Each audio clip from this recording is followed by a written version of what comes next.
and I'll yield back, Mr. Chairman. Mr. Garcia? Thank you, Mr. Chairman. Thank you, Attorney General Garland, for being here today. I view these annual appropriations hearings as similar to investor briefs, annual investor briefs, right? We get to talk to you about what's going on in your organization, the money you're asking for, the past performance, the vision, the path forward. I don't think most Americans know what the Department of Justice does. I don't think most Americans know what the Attorney General does. So I went on your website and just printed out the mission statement. The mission statement of the Department of Justice is to uphold the rule of law, to keep our country safe, and to protect civil rights. Pretty straightforward, pretty simple. You've been in office since 2021. You report directly to the president, and you know your mission. For your investors, the American taxpayers, how would you grade your performance over the last 3 years relative to that mission? Well, I would grade the work of our. And I'm talking about you, Attorney General. With all due respect to you and your team, I have all the respect in the world for the agents in the field. They are doing God's work on a daily basis. So this line of questioning is specifically about you as someone who is on the cabinet, reports directly to the president during a period of record high crime rates.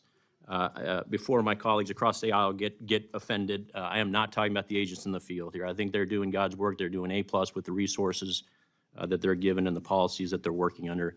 I'm asking you, how would you grade yourself as the Attorney General of the United States? Well, you ask about violent crime. I think what the Attorney General does with respect to violent crime is set forth a strategy for fighting violent crime and ensures that it's carried out throughout the department and throughout the country.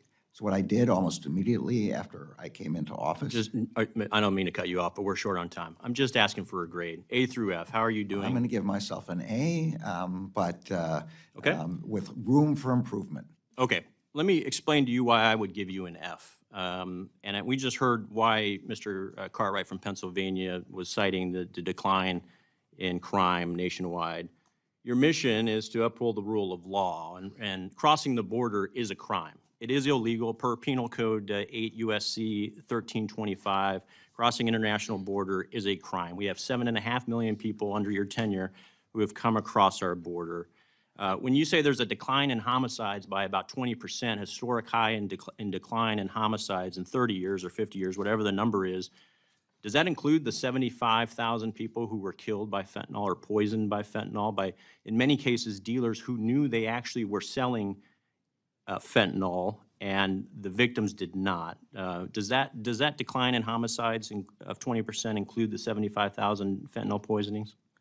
I'm sure that it does not include the fentanyl poisoning. Those were American lives lost, though, right? Who were killed by illicit drug dealers for the most part. Right. So why is that not That's right. considered a homicide? Our U.S. Attorney's offices do pursue fentanyl traffickers, and including even the sale of small amounts where we can establish that the trafficker is the one who caused the death. Do you charge them with homicide when that's the case? We have there's a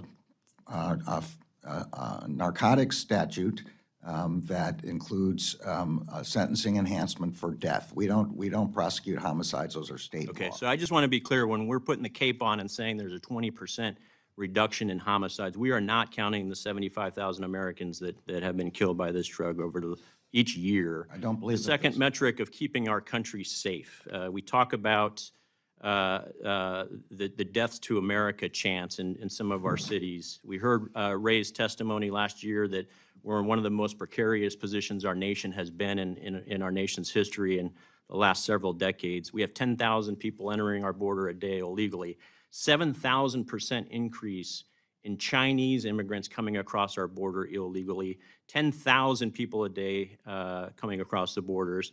And that's about a 40% increase since your watch began in FY21. 350 people on the known terror watch list. 8 in 10 Americans feel less secure than they did just 3 or 4 years ago per the Pew Research Center. So your assessment of yourself, I think someone who is in your position, literally reports directly to the president. An attribute of a leader in that position has to be self-aware. They have to have the courage to tell the boss that the boss is screwing up, especially when it's leading to loss of lives at a level that is unprecedented. And I think you're giving yourself an A, and under these circumstances demonstrates a lack of self-awareness frankly.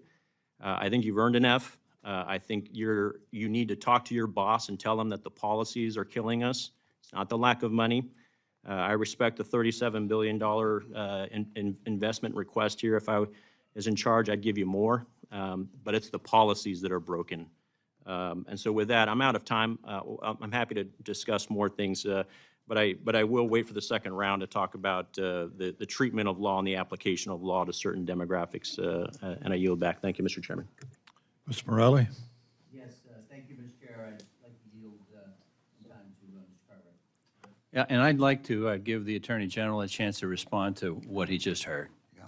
So I didn't hear a question in that at all, and I disagree with almost everything that you've said. But I want to be clear that the border responsibility, you're talking to the wrong department here. The Department of Homeland Security is the department responsible for preventing things from coming across the border.